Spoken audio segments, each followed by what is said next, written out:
Muy buenos días. Gracias por acompañarnos el día de hoy. La presentación que compartiré se titula Entre neuronas y algoritmos, la inteligencia artificial al Alzheimer y busca acercar a todo público un tema complejo pero sumamente importante, como la inteligencia artificial puede ayudarnos a comprender y detectar una de las enfermedades más devastadoras de nuestro tiempo. Esta charla se basa en un análisis bibliométrico que realizamos mi compañera Naomi, unos doctores, entre ellos la doctora Laura, sobre las investigaciones que aplican la inteligencia artificial, específicamente el aprendizaje automático para estudiar el Alzheimer. Pero antes de entrar a estos resultados, quiero guiarlos paso a paso por el contexto general. ¿Qué es lo que hace tan difícil detectar esta enfermedad? ¿Cómo afecta a las neuronas? ¿Y cómo funcionan los algoritmos que hoy están transformando la investigación médica? Las enfermedades neurodegenerativas representan uno de los retos más grandes de la medicina moderna. Son padecimientos que progresan lentamente destruyendo neuronas sin posibilidad de recuperación y muchas veces lo hacen en silencio. Es un problema global creciente. En 2019, más de 50 millones de personas convivían con algún tipo de enfermedad neurodegenerativa. Para el año 2060, esa cifra podría elevarse hasta 152 millones. Eso significa que prácticamente todos nosotros conoceremos a alguien, como un familiar, un amigo o incluso nosotros mismos, que puedan verse afectados. Además, según la Organización Mundial de la Salud, las enfermedades neurodegenerativas representan una de las causas principales de discapacidad, dependencia y mortalidad en adultos mayores. Y aunque solíamos hablar de la enfermedad desde la perspectiva médica, también es un problema social, emocional y económico que afectará a familias completas. Una de las características más preocupantes del Alzheimer es que puede comenzar a causar daño cerebral hasta 20 años antes de que aparezcan los primeros síntomas. Para las personas empiezan a notar estos olvidos, problemas para orientarse o dificultades en el lenguaje, el cerebro ya ha sufrido pérdidas significativas de conexiones neuronales. Hoy no existe un tratamiento capaz de frenar o revertir este proceso, de modo que la detección temprana es lo más cercano que tenemos a un mecanismo de defensa. Identificar la enfermedad en etapas iniciales puede retrasar el deterioro cognitivo, permitir intervenciones más eficaces y mejorar la calidad de vida. Esto es como intentar apagar un incendio forestal. Si lo detectamos a tiempo como una chispa, puede controlarse, pero si esperamos a que el fuego sea visible desde lejos, ya va a ser demasiado tarde. Aquí es donde entra la inteligencia artificial. La inteligencia artificial analiza enormes cantidades de información, como pueden ser imágenes cerebrales, historiales médicos, patrones de lenguaje, pruebas neuropsicológicas, incluso datos de comportamiento recopilados por nuestros teléfonos o relojes inteligentes. Y es capaz de encontrar patrones tan sutiles que incluso un equipo médico especializado podrían pasar por alto. Es una herramienta muy poderosa para anticipar señales tempranas del deterioro cognitivo. Pero para entender cómo funcionan estos, primero necesitamos hablar de los conceptos fundamentales de la enfermedad, de las neuronas y de los algoritmos que pueden estar revolucionando su estudio. Pasemos entonces a lo que es el marco teórico. Las enfermedades neurodegenerativas son trastornos que implican una pérdida progresiva de neuronas y de conexiones. A diferencia de otros tejidos de nuestro cuerpo, las neuronas no se regeneran fácilmente. Eso significa que cada pérdida puede traducirse en una función que se deteriora: la memoria, el movimiento, el equilibrio, el lenguaje, las emociones. Ejemplos conocidos son el Alzheimer, el Parkinson, la enfermedad del ELA, que es la esclerosis lateral amiotrófica, si no mal recuerdo, y la enfermedad de Huntington. En el caso del Alzheimer, las neuronas comienzan a acumular lo que son dos proteínas anómalas, y estas proteínas forman placas y ovillos que impiden la comunicación entre las células y se terminan por destruir. La enfermedad del Alzheimer es la forma más común de demencia. Representa alrededor de 2/3 de los casos en mayores de 65 años. Comienza afectando la memoria a corto plazo, lo que explica por qué al inicio los pacientes olvidan cosas como dónde dejaron sus llaves o si ya pagaron un recibo. A medida que avanza, afecta otras áreas como lo es la orientación, el lenguaje, la toma de decisiones y el reconocimiento de personas y lugares.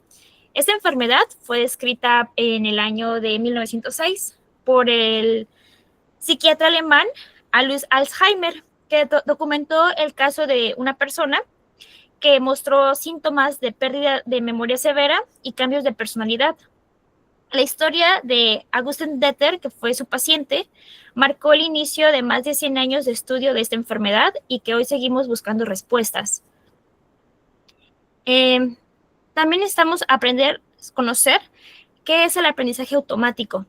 El aprendizaje automático o el machine learning es una rama de la inteligencia artificial que permite que las computadoras aprendan a partir de ejemplos. En lugar de decirle a la máquina exactamente qué hacer, la alimentamos con datos y ella aprende los patrones. Esto es muy útil en medicina, donde los datos son complejos y abundantes. Imágenes que contienen miles de píxeles, textos clínicos, registros de muchos años, etc. Un ejemplo que todos conocemos, cuando una aplicación reconoce nuestra cara en la galería del teléfono, está utilizando el aprendizaje automático. En el caso del Alzheimer, las computadoras aprenden a distinguir entre lo que es un cerebro sano y uno con etapas tempranas de deterioro. En el aprendizaje automático tenemos dos tipos de aprendizajes. El primero es el aprendizaje supervisado. Aquí trabajamos con datos etiquetados. Le decimos al algoritmo, estas imágenes son de pacientes sanos y estas otras son de pacientes con Alzheimer. Y ella aprende a diferenciarlas. Esto se usa en clasificación de imágenes, en detección de etapas de deterioro y predicciones diagnósticas. Y por otro lado tenemos lo que es el aprendizaje no supervisado. Aquí no le damos respuestas correctas. El algoritmo debe encontrar patrones por sí mismo. Por ejemplo, puede agrupar a pacientes según la forma en que envejece su cerebro, incluso si los médicos no habían detectado esas categorías antes. Técnicas como lo es el K-means permiten descubrir a subgrupos que podrían tener tratamientos o progresiones diferentes. Con este contexto ya tenemos las bases para comprender mejor cómo la inteligencia artificial se está aplicando al estudio del Alzheimer y las tendencias que están marcando la investigación mundial. Bueno, entonces los dejo con mi compañera Naomi para que les muestre los resultados que obtuvimos en este análisis bibliométrico.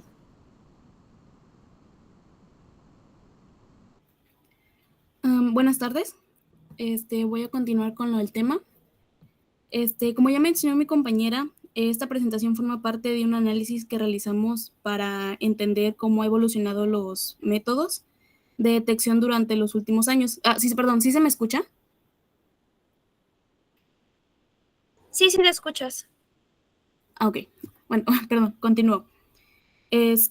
Para entender cómo han evolucionado los métodos de detección durante los últimos años y hacia dónde se dirige esta investigación.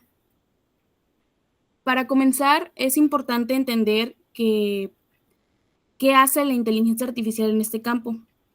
Hoy en día, los modelos pueden analizar imágenes médicas como resonancias magnéticas o tomografías por emisiones, o por sus siglas en inglés, lo que es el MRI y el PET, para identificar lo que son los cambios en el cerebro que son difíciles de detectar manualmente. También permiten diferenciar entre el Alzheimer, entre el deterioro cognitivo y el envejecimiento normal. Incluso en algunos modelos se predice cuánto ha evolucionado la enfermedad en ciertos casos. Y pues, en pocas palabras, la IA se ha convertido en una herramienta muy poderosa en lo que es el diagnóstico médico. Siguiente, por favor.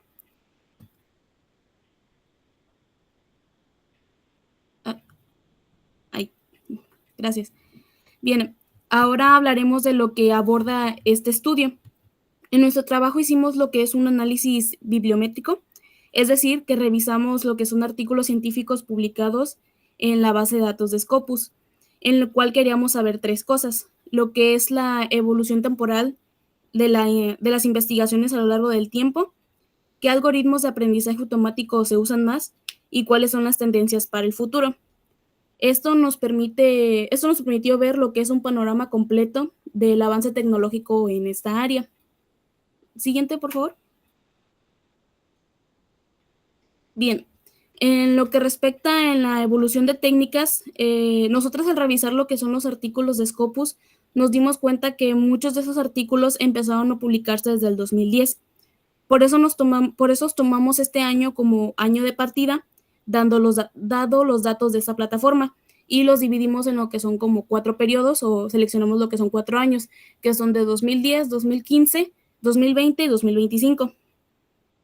En ese caso, pues como mencioné anteriormente, empezamos por lo que es el 2010, en donde todavía se usaban principalmente modelos clásicos como el ADA-Boost y el SVM, que es la máquina de vector soporte, que pertenecen a lo que es el aprendizaje automático. Estas son técnicas. Se aplicaban a tareas como la segmentación automática del hipocampo, que es esa partecita del cerebro que vemos en la imagen, usando imágenes de resonancia magnética. Esto ayudaba a detectar lo que era atrofia cerebral, que es un indicador importante del Alzheimer. Como podemos ver en las imágenes que tenemos ahí de la resonancia, hay una del rojo al amarillo, se puede ver una reducción mínima de lo que es el hipocampo. Este tipo de cambios de volumen pueden ser primordiales, un marcador clave para lo que es la detección del Alzheimer. Siguiente, por favor. Bien, continuamos con el año 2015, que es donde comenzó un cambio importante, ya que no solo se segmentaban estructuras del cerebro, sino que se hacía clasificación directa con técnicas de aprendizaje profundo, ya usando lo que es el deep learning.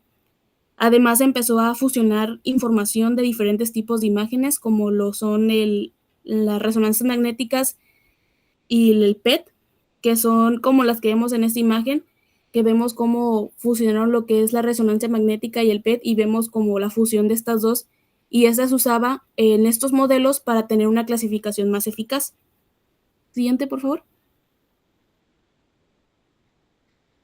Continuamos con el 2020, en el que se usaron lo que son las redes neuronales convolucionales, o su abreviatura en inglés, lo que es CNN, y el Deep Learning, que ya eran dominantes en esta área. Estos modelos podían aprender directamente con imágenes 3D del cerebro, sin necesidad de procesamientos manuales, ya que en estos modelos se seguían usando lo que son modelos clásicos por su interpretabilidad, ya que cuando usaban menos datos era más fácil tener una respuesta más clara. Estos modelos aplicaban lo que son características extraídas de imágenes, señales como lo son la voz o la escritura, y medidas clínicas, que es como lo que apreciamos en la imagen de Machine Learning y Deep Learning, en el que la extracción de las características al usar el Machine Learning suele ser manuales, o sea, hay intervención de una persona, o pueden ser diseñadas por lo que llamamos un experto. Esto quiere decir que uno decide cuáles son las variables útiles para este modelo, como son en el caso de las imágenes, que pueden ser, por ejemplo, por detectores de bordes, tal vez de texturas, o a lo mejor patrones. En cambio, en el Deep Learning, la extracción es automática. ¿Esto qué quiere decir? Que, como explicó mi compañera anteriormente, sobre que ya en la misma red, el mismo modelo es el que aprende por sí sola qué características son útiles o qué no, o qué desechar. Y también quiero que nos quedemos con lo que mencioné anteriormente, de que hay ciertas ventajas de usar este tipo de métodos clásicos, ya que en muchos trabajos se siguieron usando estos modelos debido a que a conjuntos de datos más pequeños, en estos modelos se puede tener una buena interpretabilidad. Siguiente, por favor. Para 2025, en la actualidad, la tendencia apunta a lo que es algo más sofisticado, como lo son los modelos híbridos, los multimodales y los explicables. Eso significa que se combinan datos clínicos, genéticos e imágenes, todo en un mismo modelo, algo parecido a lo que tenemos en la imagen, en el cual en un solo modelo podemos analizar diferentes tipos de datos, como en el caso del ejemplo, tenemos lo que son textos, imágenes, audios e incluso videos, sin tener un modelo que separe estos tipos de datos, sin tener que analizarlos por separado. Esto con el objetivo de crear sistemas más robustos, personalizados y que además expliquen sus decisiones. Obviamente estos modelos son híbridos, pues combinan técnicas o modelos para aprovechar las fortalezas de cada uno y compensar sus debilidades. Como por ejemplo, en la aplicación de lo que es el diagnóstico, el algoritmo inicial o tradicional, que es basado en reglas, estadísticas, etcétera, filtra lo que son imágenes con características simples, a lo mejor como la forma o las densidades, y solo los casos complejos o dudosos son los que pasan por lo que es una red neuronal, que sería lo que es el modelo avanzado o moderno, que detecta patrones sutiles asociados a esta enfermedad.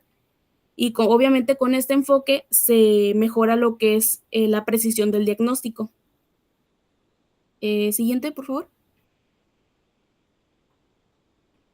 Bien, ahora pasamos a lo que son los algoritmos más utilizados. En este caso, pues los voy a mencionar.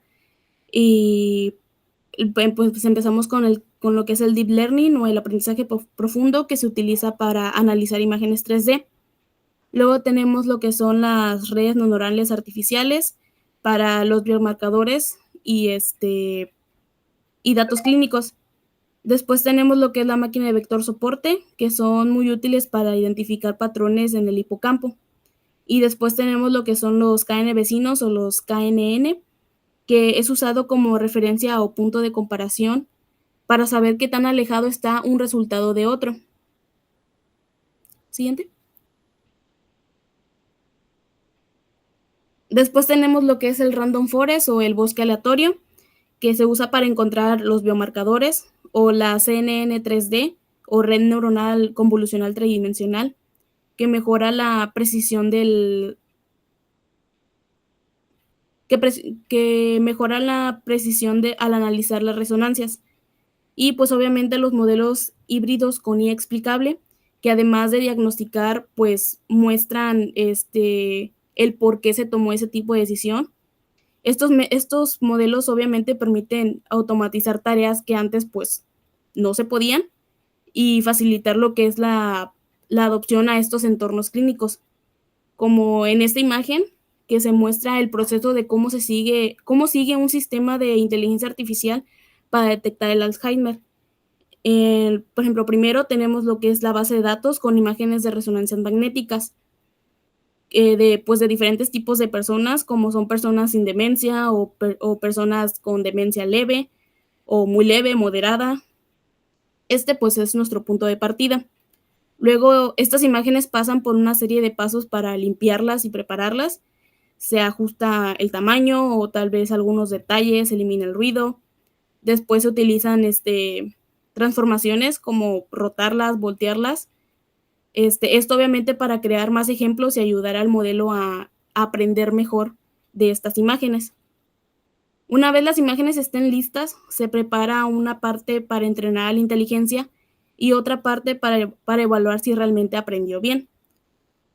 Con estas imágenes se construye el modelo, se utiliza una red neuronal, en este caso, en el caso de la imagen, del ejemplo, ya entrenada previamente y se ajusta para este caso particular del Alzheimer.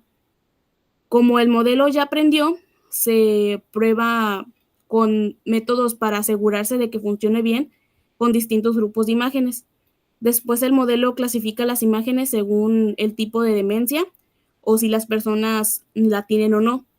Se presenta un análisis e incluso con ciertas técnicas para mostrar en qué zonas del cerebro se fijó la IA para tomar su decisión, como lo que es la presentación del análisis, la clasificación del Alzheimer y la locación en la que se fijó la IA en este modelo. Siguiente. Después, por último, tenemos lo que son las direcciones futuras y es una vista al futuro. ¿Cuáles son las tendencias que vemos en este tipo de artículos? Pues una de ellas es integrar diferentes tipos de datos en un solo modelo, como por ejemplo, bueno, como lo vimos anteriormente, el multimodal puede ser lo que es en un solo modelo ver lo que son imágenes, texto, audio, videos, pero pues ir más allá, ¿no? O sea, ¿qué más, qué otros datos podemos darle a este sistema, a este modelo? Como pueden ser, por ejemplo, signos vitales, historial médico, niveles de proteína que están asociados justamente con el Alzheimer, a lo mejor el tipo cardíaco o muchas más. Después, obviamente hacer que estos modelos sean más explicables justamente para generar esa confianza entre los médicos y el paciente. También puede ser el usar un aprendizaje federado, que es que permite a ciertos hospitales que colaboren sin compartir información que comprometa al paciente, que sea información sensible. Después tenemos el desarrollar modelos híbridos que combinen precisión e interpretabilidad, o sea, que estos mismos modelos sean más detallados, que sean más fácil de interpretar en este tipo de diagnósticos. Y también, pues, no solo que los modelos se enfoquen en diagnosticar si una persona tiene Alzheimer o no, sino que también pueden ayudar a entender qué está pasando dentro del cerebro para que la enfermedad ocurra. Es decir, o sea, no solo pasar de solo detectar si se tiene o no se tiene, sino que se explique y descubra el por qué está pasando eso. O sea, qué es lo que pasa en la mente de estas personas para que ocurra esta enfermedad. Obviamente estas ideas, estas miradas al futuro, pues tienen la idea de avanzar hacia sistemas más éticos, más confiables y centrados en el paciente. Siguiente, por favor. Bueno, creo que me fue un poco rápido. En este caso ya llegamos a las conclusiones. Y es que, pues en resumen, el aprendizaje automático está transformando la manera en la que diagnosticamos el Alzheimer. Pasamos de modelos obviamente de clásicos a deep learning y que hoy por hoy están enfocados en modelos híbridos con múltiples tipos de datos. Esto ha permitido al diagnóstico que sea más temprano, personalizado, ya que el futuro se dirige hacia modelos explicables e integrados que apoyen directamente a la práctica médica. Siguiente, por favor. Y por último, quisiera invitarlos a tomar esta reflexión final, ya que, como les mencioné anteriormente, el quedarse con que los modelos clásicos tienen cierta ventaja, y es que, aunque hoy tenemos arquitecturas profundas o modelos multimodales, la investigación del Alzheimer demuestra que muchos de estos modelos clásicos siguen siendo esenciales, ya que con técnicas como la máquina de vector soporte, el random forest o los KN, continúan ofreciendo precisión e interpretabilidad que otros modelos modernos aún no igualan por completo en ciertos escenarios. Y es que va muy de la mano con esta frase que me encontré en internet, y es que la innovación no siempre implica abandonar el pasado, sino aprender de él en ciencia y en tecnología. El futuro brilla más cuando aprovechamos lo mejor de cada generación de modelos, lo robusto del ayer, lo avanzado del hoy y lo prometedor del mañana. Y bueno, esto sería todo por nuestra parte. No sé si tengan alguna pregunta. Ali, Naomi, muchas gracias. Quiero agradecerles en lo personal y en parte de todos los colaboradores para ustedes por habernos dado un poco de su conocimiento, su trabajo. También agradecer al Tecnológico Nacional de México, Campus Ciudad Madero, que nos ha estado apoyando para llevar a cabo este evento. Muchas gracias.